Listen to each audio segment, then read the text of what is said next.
ৰাজ্যসভা ৰাজ্যসভা বা ৰাজ্যসভা এই মাৰ্চৰ ভিতৰত 3টা সিট খালী হ'ব বুলি কৈছে। এইটো পাম নাপাম আমি ৰিকুৱেষ্ট কৰি চাম, যাতে আমাকো এটা দিলে ভাল, এই কথাটো মই ৰিকুৱেষ্ট কৰি চাম। স্যাৰ এনডিএৰ যিটো ৰাজ্যসভা নিৰ্বাচনত এনডিএ পাৰ্টি হিচাপে এইটোৱে কৈছে।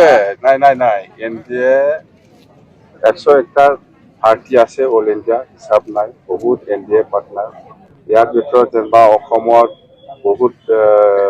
অসমতো আছে এনডিএ বহুত ডাঙৰ টিম হওক, সৰু টিম হওক, গোটেই মিলাই পেলাই বহুত আছে। তো ইয়াৰ ভিতৰত ৰাজ্যসভা এমপিটো আমি পাম না কোনোবাই পাব, এতিয়া সেইটো লৈ মই চিৰিয়াছ নহয়। মতে নিৰ্বাচন আহি আছে, সকলোৱে শুনি আছে, কেতিয়া হ'ব সেইটো আজিলৈকে ডিক্লেয়াৰ হোৱা নাই। কিন্তু আমাৰ বিপিএফ দল হিচাপে অহা 25 তাৰিখৰ পৰা, এই ফেব্ৰুৱাৰী মাহৰ 25 তাৰিখৰ পৰা ডিষ্ট্ৰিক্ট ৱাইজ আমি মাছ ৰেলী লৈছোঁ, এই মাছ কেটাৰিং প্ৰগ্ৰাম লৈছোঁ দলৰ পৰা।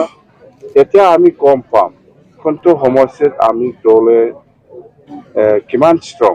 যেনিবা কচেগাঁও সাব ডিভিজন হিচাপে আমি একবাৰ ৰেলী কৰিব 25 তাৰিখত, ইয়াৰ পিছত পৰ্বতজোৰাত কৰিব, ইয়াৰ পিছত কোকৰাঝাৰ কৰিব, ইয়াৰ পিছত খাজুলগাঁও, বিজনী, এনেকুৱা 10টা জিলা হিচাপে আমি একদিন সময় লৈ পেলাই মাছ কেটাৰিং কৰি ৰেলী কৰিব বিচাৰিছে। তেতিয়াই মই গম পাম যে কোনটো সমষ্টিত বিপিএফে জিকিব পৰা অৱস্থাত আছে।